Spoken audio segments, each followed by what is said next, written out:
Coley here and President Sanders here to answer your questions.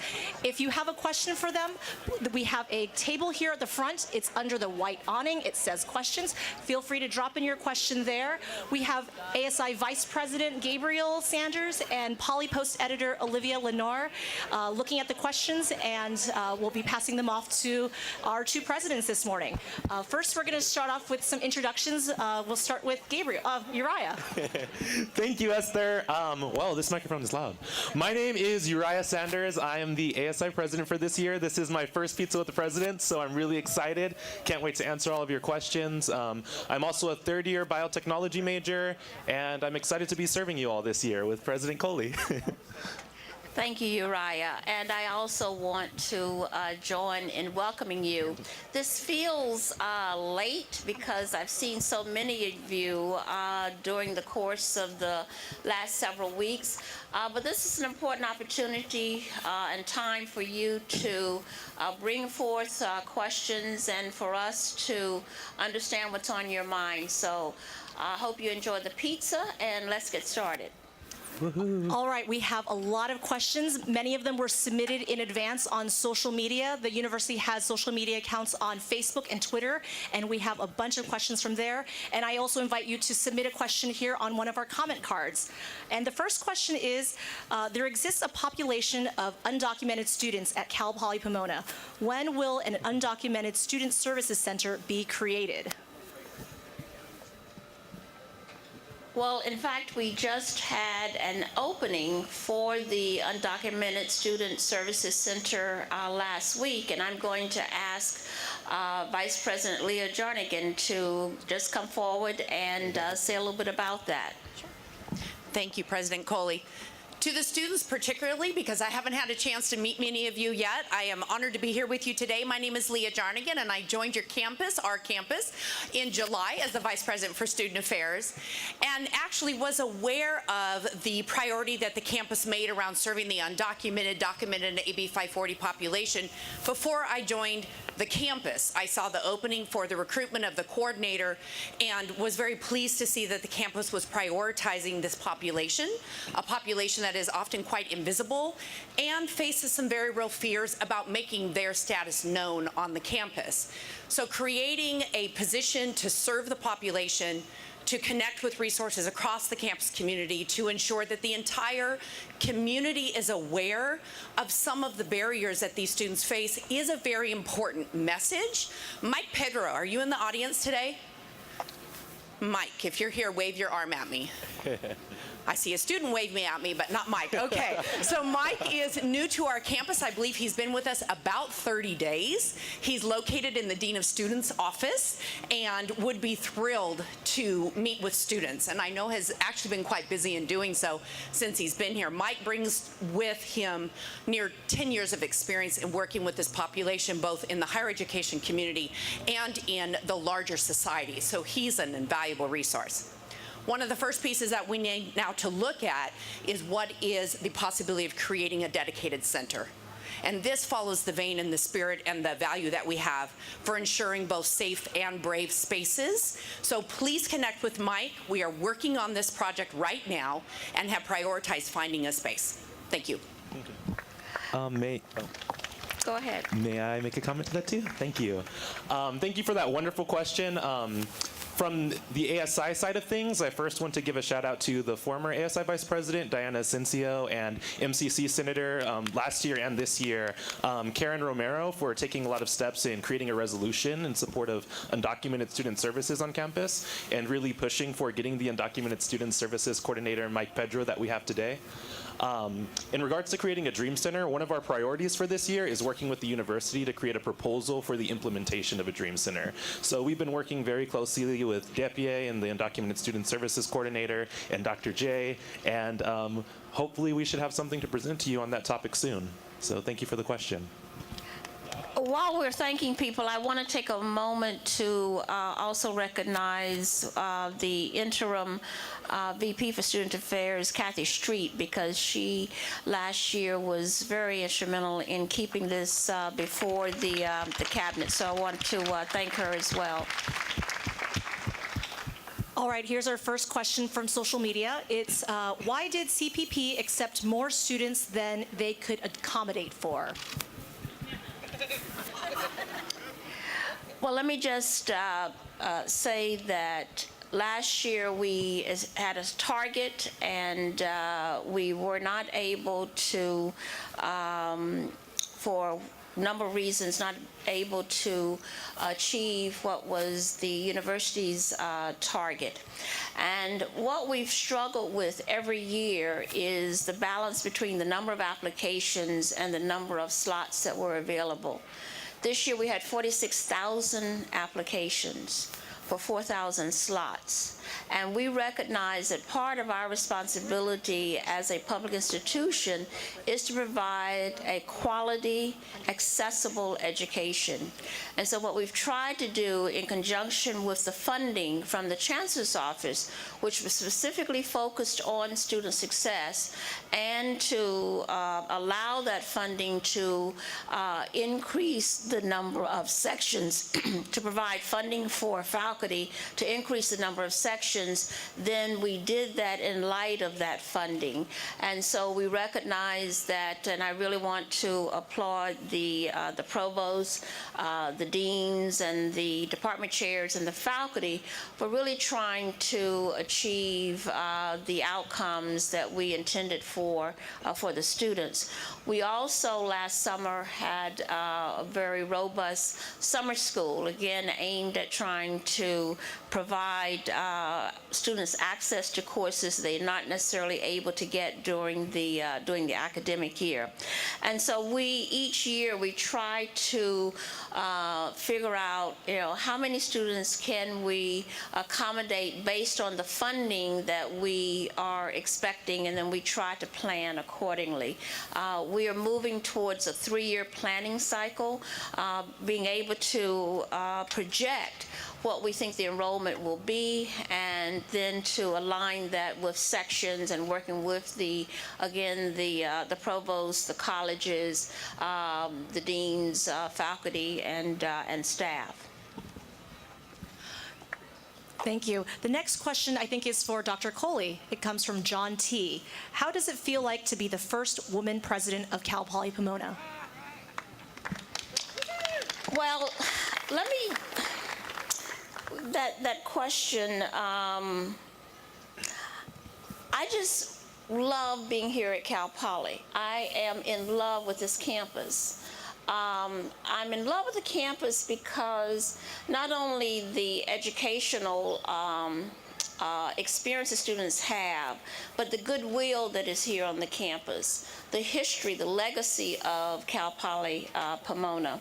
And so during whatever time I am here, I see my role as being a Geiger counter for what I call latent talent, maintaining accessibility to the quality education, and also really focusing on making more accessible programs that students from whatever demographic background they come from have not necessarily been aware of, or not necessarily felt they've had access to. And so I use wherever I am, whatever platform I have, whatever role that I represent, to say to individuals, you can do it also, but more importantly, to make sure that they understand that we at Cal Poly Pomona, we're an inclusive campus, and we value the range of demography that is here on this on the campus. As a woman, I only know what I am. So I don't know what it would feel like doing something else. But I bring all of me to this role. I also am excited as I see, for example, more women going into administration. I see more women who are interested in fields that heretofore they've either not been aware of and not been encouraged to go in. I see all of that as all of our responsibilities, and not just rooted in me as president. But you could not find a better cheerleader than Soraya Coley.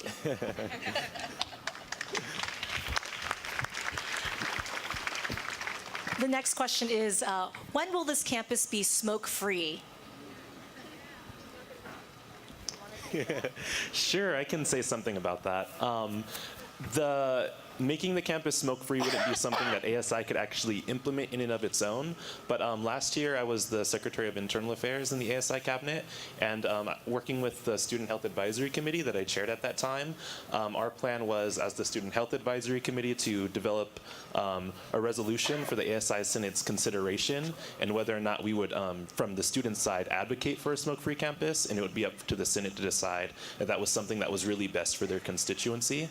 And so that's something that I expect to be continuing this year. Is just this from the student health perspective, seeing what's best for the students, and then having the ASI Senate would be the students who represent you in each of your colleges to decide on if that's best for the campus, coming from a recommendation from ASI.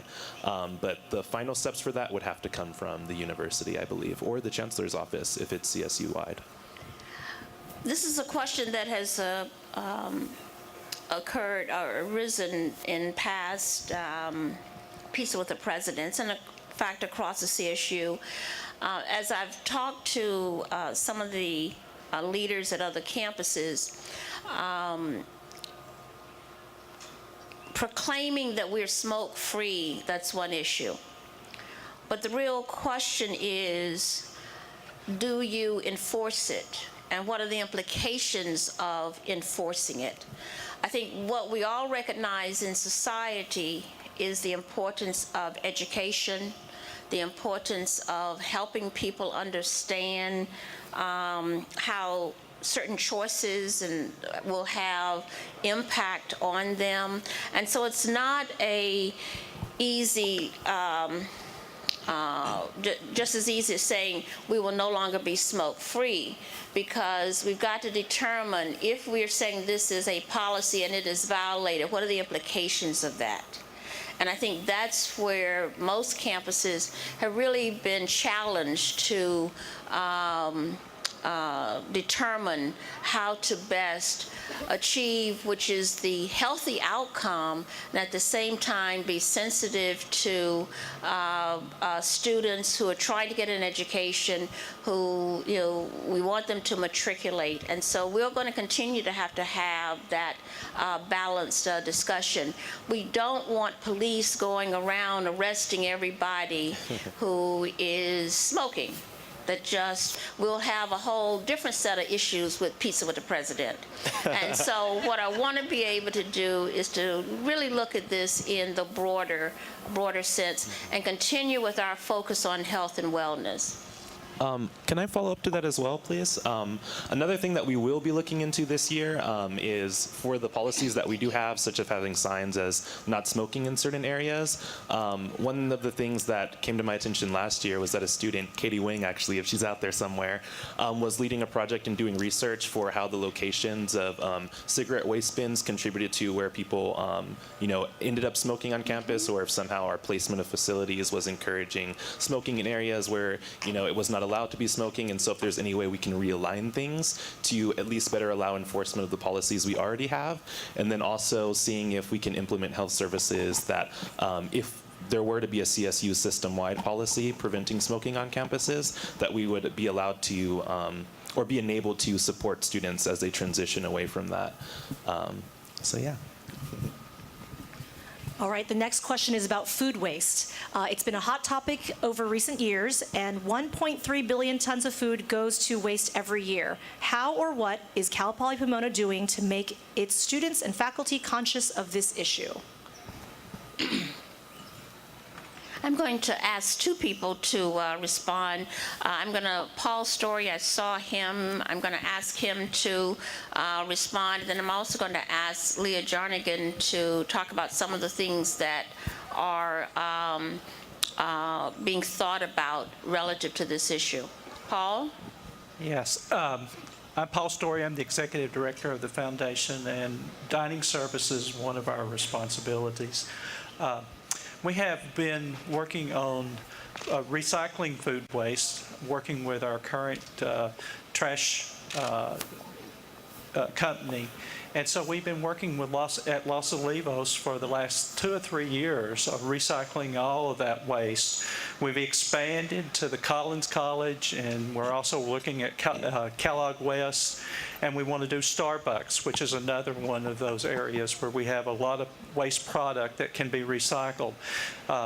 From an educational process, we've been talking about all of those things, and we're trying to work on different units as quickly as we can to recycle as much as we can. But we have to have a partner that's willing to help us take that trash off campus and use it in the proper way. It just doesn't show up and back into the dumps. And I'm going to address this issue really more from a food need point of view. So we know that across the CSU, we are looking very specifically at our students who are facing both food insecurity as well as homelessness issues. There's studies that have been done and that will continue this year. So students, one thing I want to give you a heads up right now is you'll be receiving an email within the next day or so that will ask you to please participate in a survey. This is version 2.0, where we're surveying every student across the CSU, asking you to please share with us your experiences around both food insecurity and homelessness so that we can really get an accurate depiction of the extent of this very serious issue. An issue that not only affects you personally, but affects you academically in your ability to move through the institution. We have a group here at Cal Poly Pomona, which is being led by Sarah Gomez. Sarah, would you wave your arm for me? Sarah is the Associate Director of Student Support and Equity Programs and is leading a campus-wide group that's looking at how can we systematically and systemically address the issues that you students are facing when it comes to food insecurity and or not having a place to live.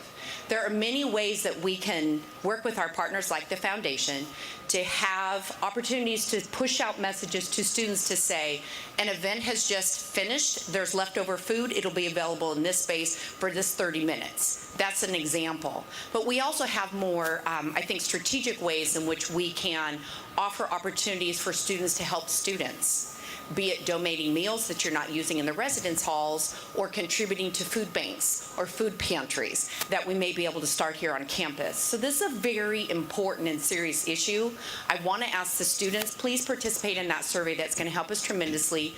Please go and visit Sarah in the Student Support and Equity Programs if you yourself are facing these issues and need some immediate support. And I also want to underscore this is a goal that I've been working very closely with the students at ASI who are taking leadership on putting together resources moving forward so that we can address this issue going forward. I have a lot to say about this topic as well. Very good question.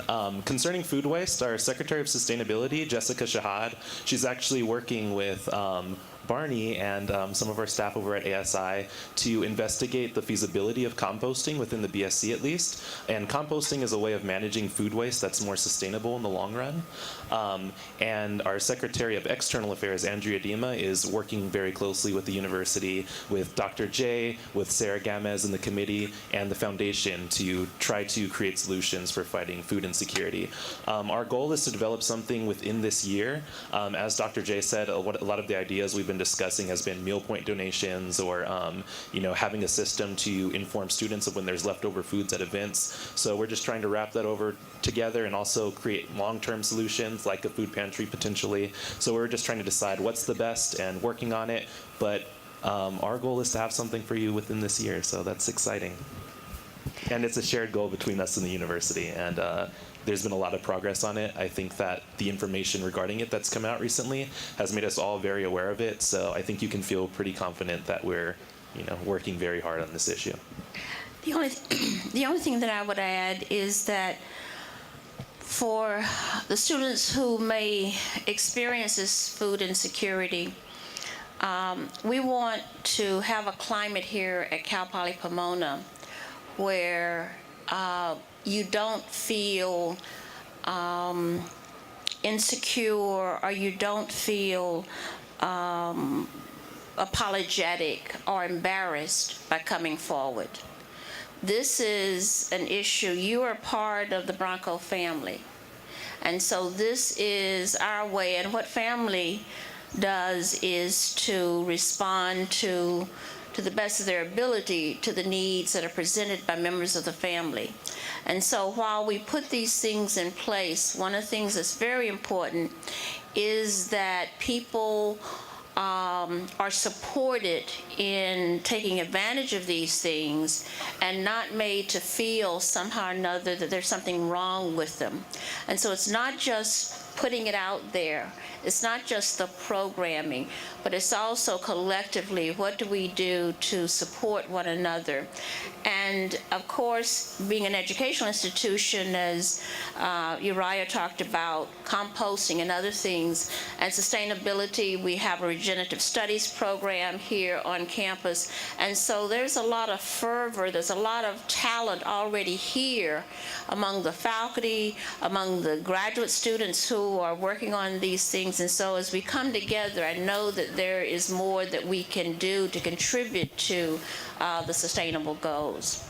And if you have, if you have an innovative way that you're thinking of improving sustainability on campus, like managing food waste, just know that you can take that to ASI if you're a student organization. And one of our primary goals this year is dispersing a lot of those funds that we have specifically for sustainability projects that we've had some difficulty utilizing in the past. So if this is something that you're passionate about, come to us and we can give you plenty of money and support in trying to create, new projects that actually benefit the university. The next question is about the semester system. Is the new semester system that will take place in the near future going to affect the amount of time to graduate? For example, will more courses be needed? That's part of the analysis that takes place with the semester conversion. We're expecting to convert in fall of 2018, and so we are conducting an analysis of students. We're trying to identify students' records, that is. We're trying to identify those students who in fact could complete before fall 2018, so that we're able to know how many sections, which courses, because we'd like to reduce, if possible, the number of students that would straddle between the quarter and the semester system.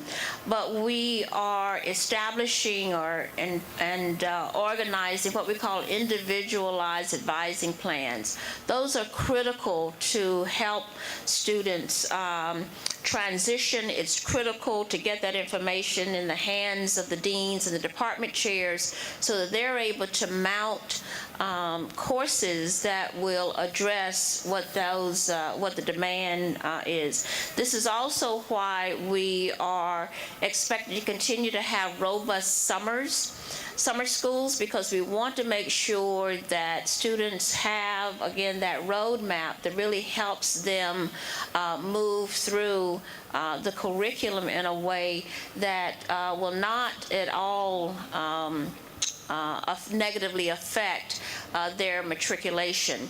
But I'm going to ask, I think I saw the provost, I'm going to ask the provost to say a word about that as well.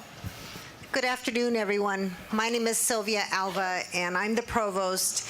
And the role of the provost is to help lead the academic mission and direction of the university. And semester conversion is a very, very important part of that process. When we move to semester conversions, we will move from 3 terms to 2 terms. So imagine taking a set of blocks that you have dispersed across 3 terms. You now have to take those same blocks and lay them elegantly on top of 2 terms. What that will mean for all of us is that we will have to spend a lot of time between now and fall 2018 to ensure that those blocks are carefully arranged and that the schedule is aligned with the needs of our students, both their graduation needs, but also for those students who are bridging between quarter and semester, that they still have in place the courses that they need to graduate. And if the course has an equivalency, we need to be very clear that the students know what course now serves as the replacement for a given course that was previously offered as a quarter course. So it's a very complicated process, but I am very impressed with the level of dedication and work that is taking place behind the scenes. And I'm reminded of a metaphor that our IT VP, John McGuthrie, alluded to a few weeks ago.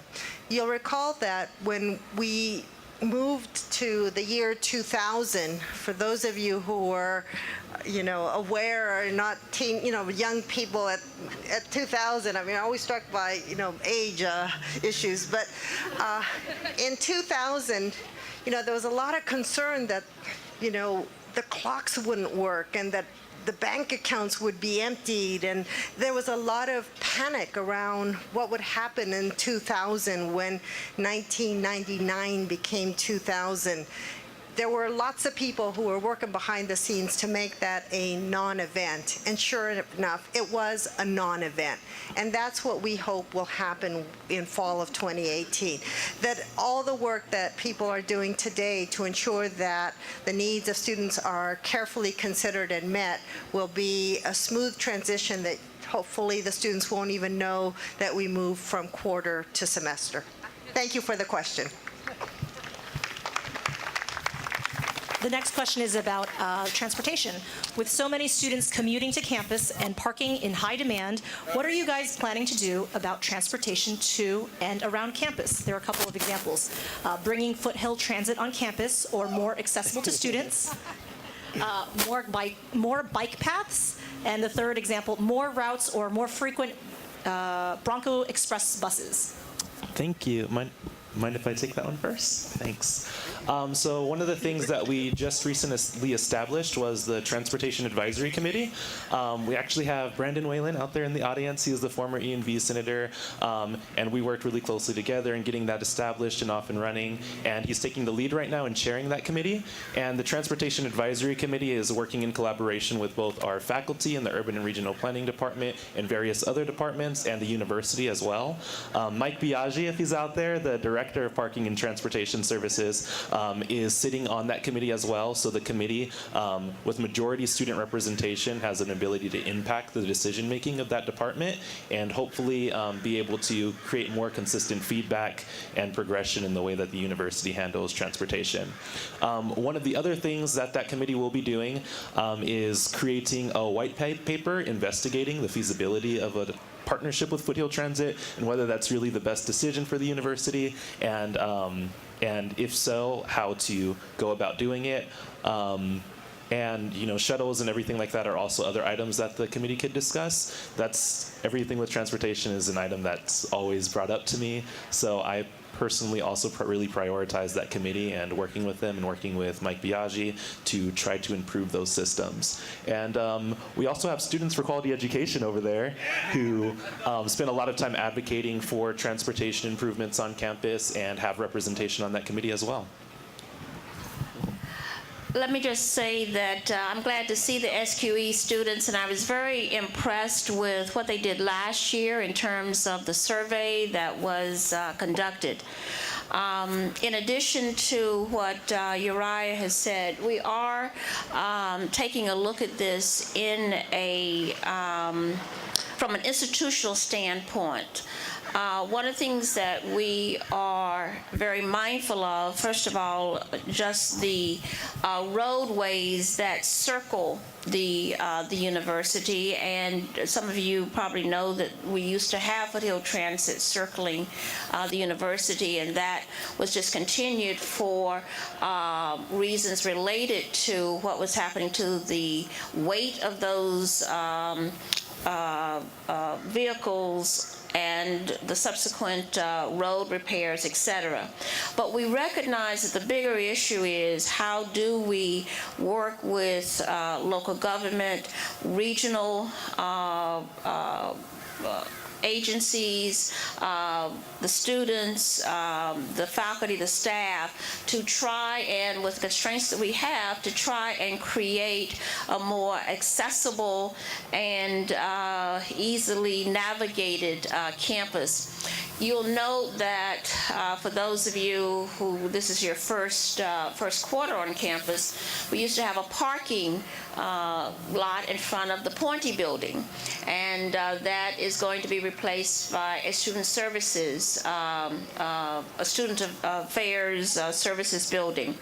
We've also just approved the conceptual designs for new student housing, which is going to go near the suites, and that's going to affect the roadways. So there's a lot of construction that is going to get underway that's going to affect the ability to easily navigate the campus. We recognize by taking the parking structure or the parking lot off of that's in front of the Pointy building and opening up the new parking structure, that was to be an alternative for the students. We also heard from faculty, staff, and students who used the buses, that the benches, the areas in which people would sit, that those were either non-existent or in bad shape. So over the summer, we had all of those replaced. There are other things that we need to do which don't necessarily get at the bigger picture, but they're things that help to point us in the right direction. We did do an analysis this year in terms of the frequency of the Bronco shuttles. One of the things that I heard from students is that in some cases where they where they get off of the Foothill Transit and then they move in to try to take Bronco shuttle, they don't know how long they're going to have to wait. Is it 10 minutes? Is it 15 minutes? Is it, how soon will the shuttle coincide with Foothill? And I understand we have an app. And so we're trying to use technology as a way to inform students, but we also recognize that we need to inform you that that we are creating an app for that. So what we're trying to do is think about how do students use or navigate on the campus, and what are the things that we can do in order to best facilitate that. You will note, if you've been in the new parking structure, that we've set up bike holding enclosed area there. We're looking at all forms of transportation here on the campus. One of the things that you will note is that for many of our sidewalks, they're narrow in relation to being able to bike, and when you're getting out of class and you've got hundreds of students walking. So we need to really, through the campus master planning process, which will get underway, those are the kinds of questions that we're going to be putting forth. Not only what, the buildings, but also how do we navigate the campus. This is an area that will continue, and particularly given SQE and ASI's work with us, this will be something we continue to look at and address. All right, we have another question from one of our students. What types of programs are available for students with disabilities, in parentheses, learning, and also African American students? What kinds of programs are available for students with disabilities or to African American students?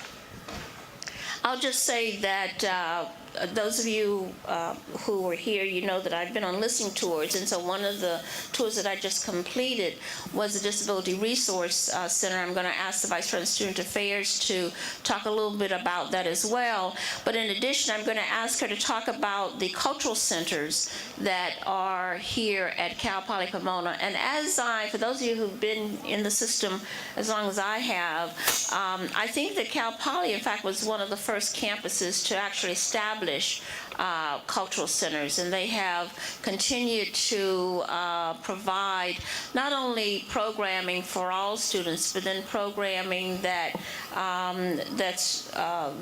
very much tied to those who have particular interests and affinities. So, Leah, would you share?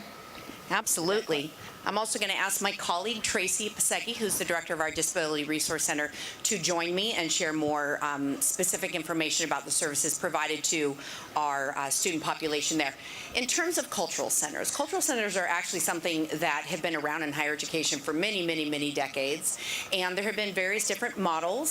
Some actually do a cross-cultural center, a multicultural center, this concept of bringing marginalized communities together and serving them in ways that really cause intentional connections. Here at Cal Poly, I'm just going to editorialize for a moment and say I'm particularly proud, although I can't take credit for it because I've been part of the community, but very proud that we have individual centers, but strategically connected to one another so that students have both those safe spaces that I referenced earlier, where it's an opportunity to come in and be in a space where you can be authentically you and all that that brings. Every intersecting identity, a space where perhaps your most salient identity is what you're connecting to in the moment, and you're doing that in community and in fellowship with other students. But then also the cultural centers being connected to one another in strategic ways to create those brave spaces. Because we will not do service to the students on this campus community if we only create an opportunity for you to be comfortable.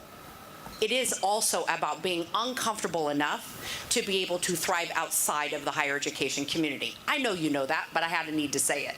And so the cultural centers are spaces where we do pay attention to both of those educational outcomes and partner with not only the centers across the centers, but really I'm interested in furthering partnerships with the colleges, with the academic communities, with the opportunities to have faculty members who look like and sound like and come from some of the same spaces as our students, creating opportunities for research together, for mentorship together, for places to talk about graduate school, et cetera. And so that's just a little bit more about our cultural centers here. Is Tashiana Bryant in the audience?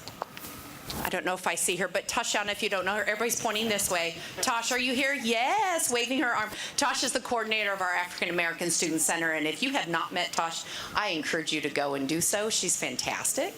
And on that note, let me go ahead and pass it to Tracy to talk about our Disability Resource Center. Hello, I'm Tracy Pasecki. I'm the director of the Disability Resource on campus. We're located at the bottom of Building 9.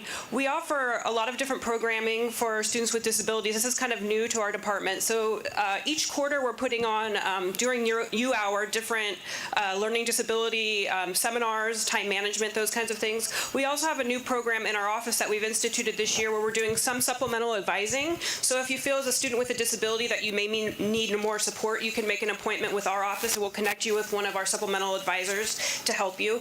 We also have a learning disability specialist in our office. So if you feel like you need to be connected, you can call our office at 3333 or check with us at the DRC, but we have a lot of programs to help students with disabilities on campus. Thank you. And of course, I agree with all of that. The cultural centers are great, as is the Disability Resource Center. Since I'm from ASI, I'll add in another aspect of that, which is clubs and organizations from the student perspective. And so the question asked about African American students in particular, but for really any students, from a cultural basis, the Multicultural Council and all of the clubs under that serve as a really great avenue for you to get connected with, the issues pertaining to various communities and how to support other students on campus. So, some of those clubs might include like the BSU from the African Americans perspective, or like LBSA, or any of those. So make sure you get involved in clubs as well. And yeah, clubs, cultural centers. I don't know if it's a record here, but when I first arrived, I was planning to meet with the various centers and also with the student clubs. And so they sent word back to me. Again, I hadn't arrived on campus. They said, President Coley, there are 332 clubs and organizations. So I had to rethink that. But there is something here for you. And what's also impressive about Cal Poly Pomona is if you don't find it here and you find enough interest, then you can organize a new club.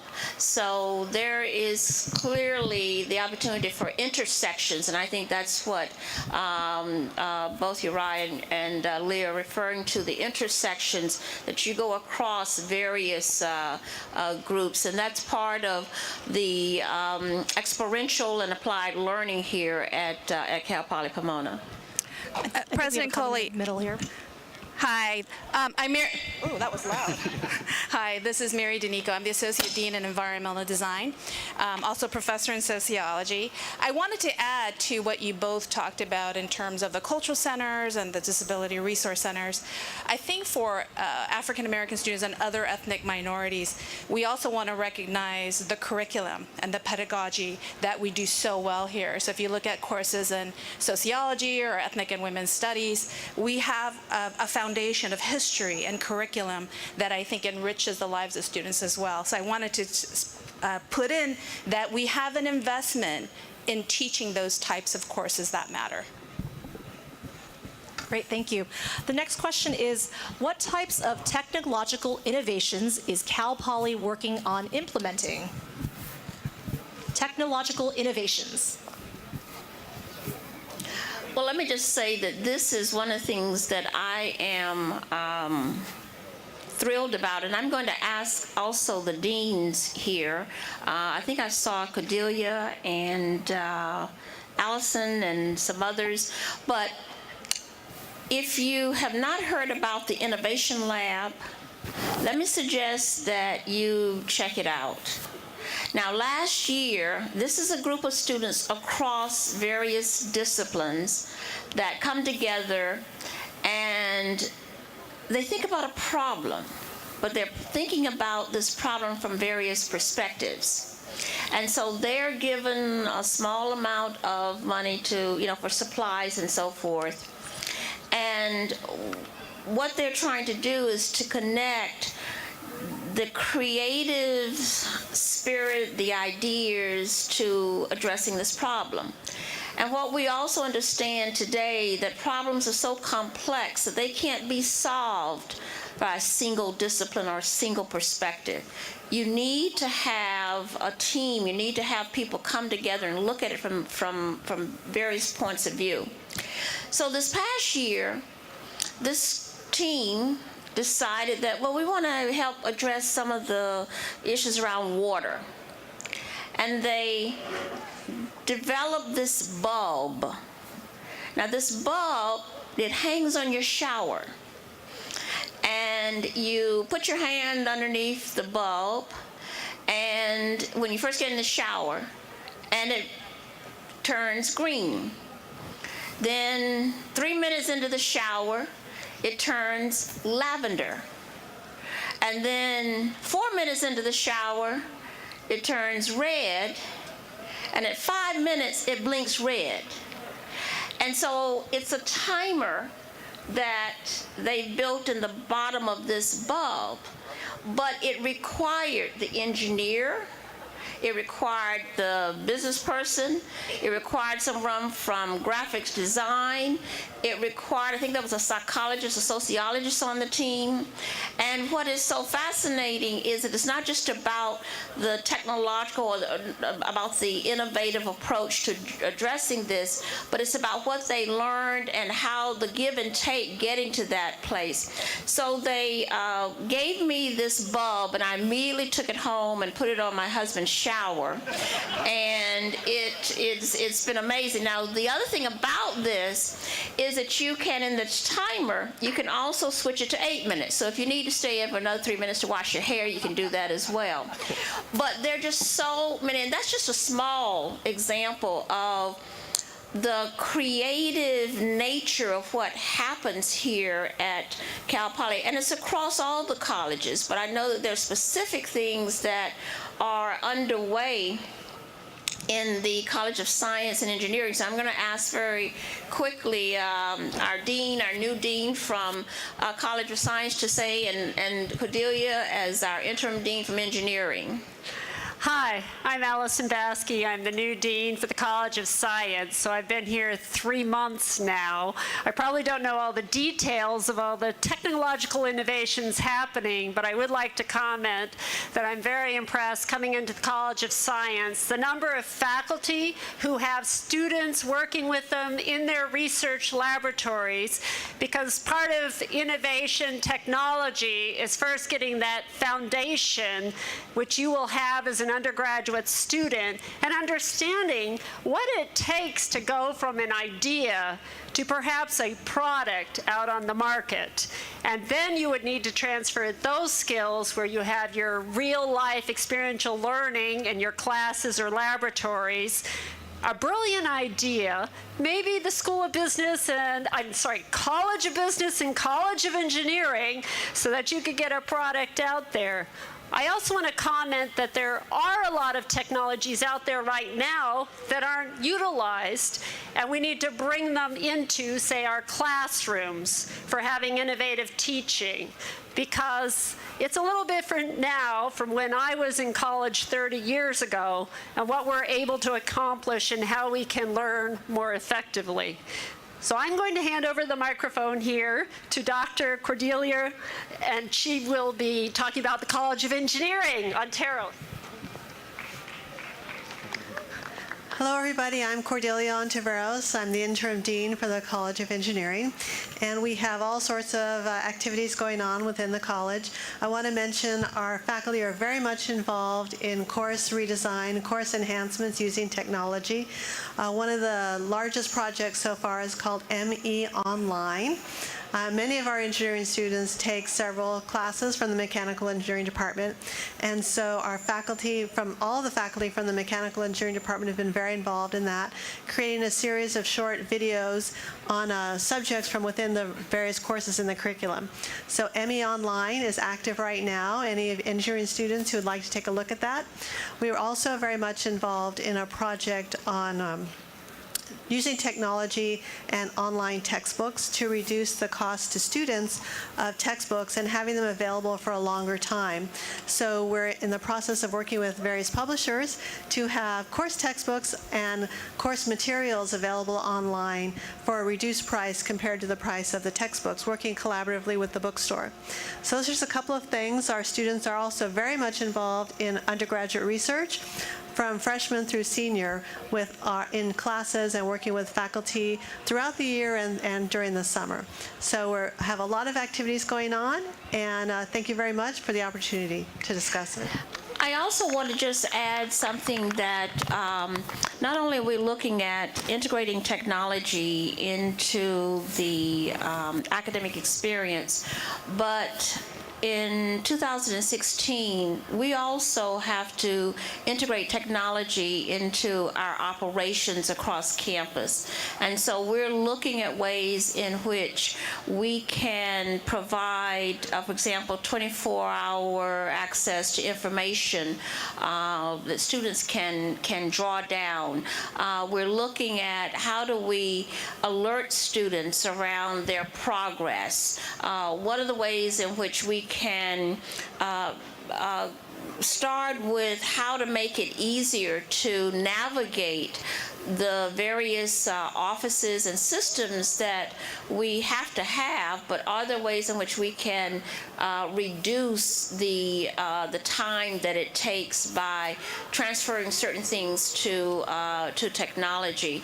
And so this is a wonderful time for us to ask those kinds of questions and to utilize the expertise of our staff in IT and in other offices across the campus.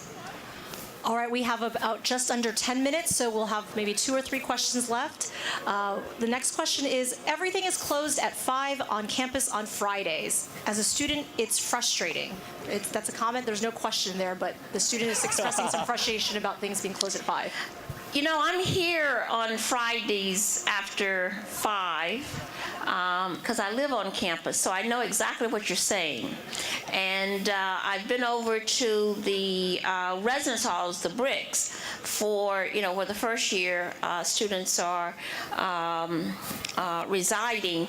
And I know that we've been talking about some things, some activities and so forth. And in fact, there was a group from class that was working with and connecting with Paul Story to see if there's some things that we can do on the weekend. What I would also say is that we have wonderful music and theater productions, and so you need to make sure you get the schedule and enjoy those activities. In addition, we have a very award-winning athletics program, and so there are things that don't necessarily go to every weekend, but there are things that are available. But I know that Dr. Jarnigan is looking at this, as I said, working with the, I think it's a music management program. There's been some ideas that have come forth about how to help students have a hands-on experience for managing activities and at the same time bringing more fun to the campus. I know that ASI just had, Bronco Fusion, and now that livened the campus for the whole weekend.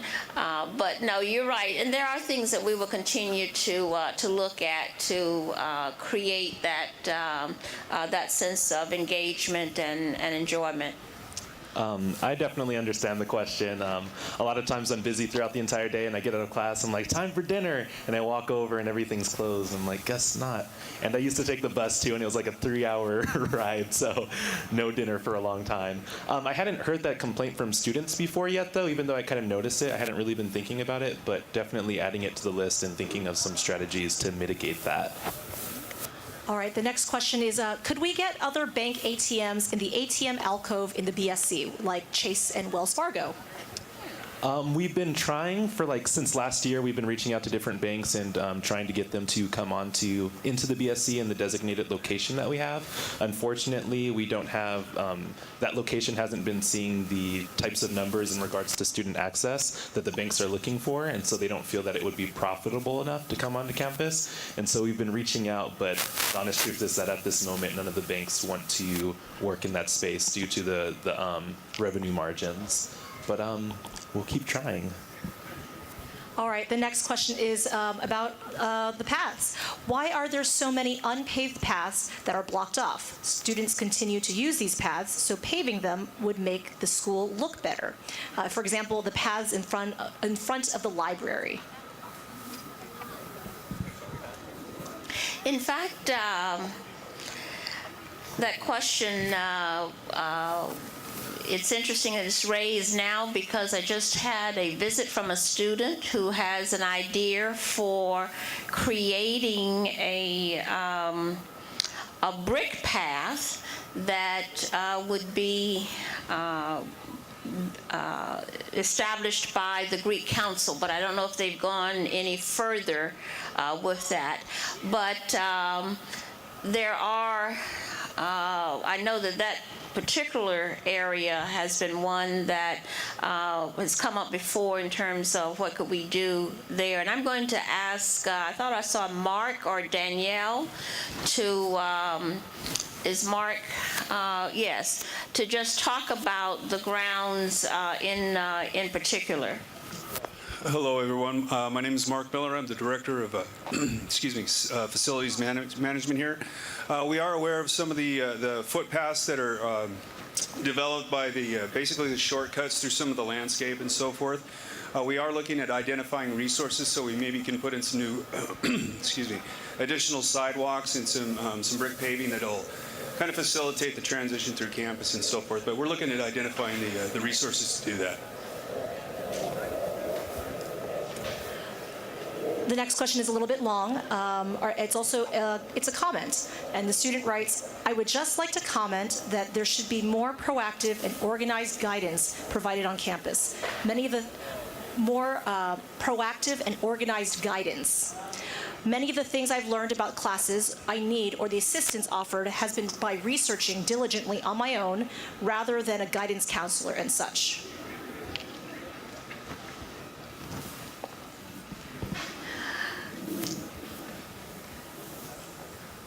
One of the elements of student success, which we are committed to, is understanding what you need to know, when do you need to know it, and how best to communicate.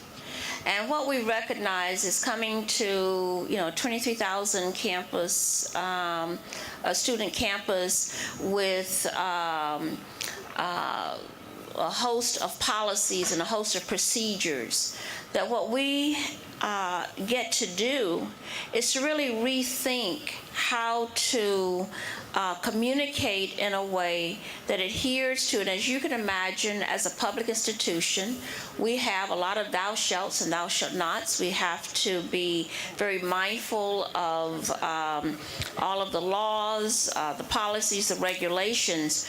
But what can we do to simplify, to make sure that we get the information to you when it is needed? And how do we provide access to that information continually? And so we've spent a lot of time talking about, it's just an enormous amount of information, and how can we communicate, reflect it in various ways on an as-need-to-know basis. And how do we also have an infrastructure where there are individuals that can continually provide you with that information. And if, for example, you miss something, there's an alert that says, it's time to do A, B, and C. So under the guidance of our provost and Vice President Jarnigan, Provost Alvin and Vice President Jarnigan, we're beginning to assemble various groups together to step back and think about what's the best design, what's the best thinking in terms of guiding students and navigating you through just the myriad of activities and options. It's something that we do with real care, and it's something that we do because we understand how sometimes those institutional, what may seem like a barrier, can be just enough to make students say, well, I don't think I'm going to continue at Cal Poly. We really want to address institutional impediments. And they're unintended, but it's like you've got a policy in one office, and then there's a policy in another office, and sometimes those policies unintentionally create real a maze for students. So you'll continue to hear about some of the work that's going to get underway, and it'll be critical to engage students, because it's nothing like putting students at the center and saying, how does this work for you? And that's one of the things that the listening tour has been so helpful in trying to understand how you're impacted by these things that we are doing what we think in your best interest, but can have, again, unintentional impacts. So you'll be hearing more about that. Thank you, President Coley. We are out of time today, so I want to thank both of our presidents today for the questions and answers. And we will have all the recap of today's Q&A online. It'll be on Polycentric. The video of today's Q&A will also be online on Polycentric. And the questions that unfortunately we didn't have time to answer, we're going to try to get to all of them answered in Polycentric. Probably not tomorrow, maybe in the next week or so. So thank you again. We will come back and see you all in winter quarter in the evening. Thank you. Bye, everyone. Thank you. Thank you. You did great. Let me just check in.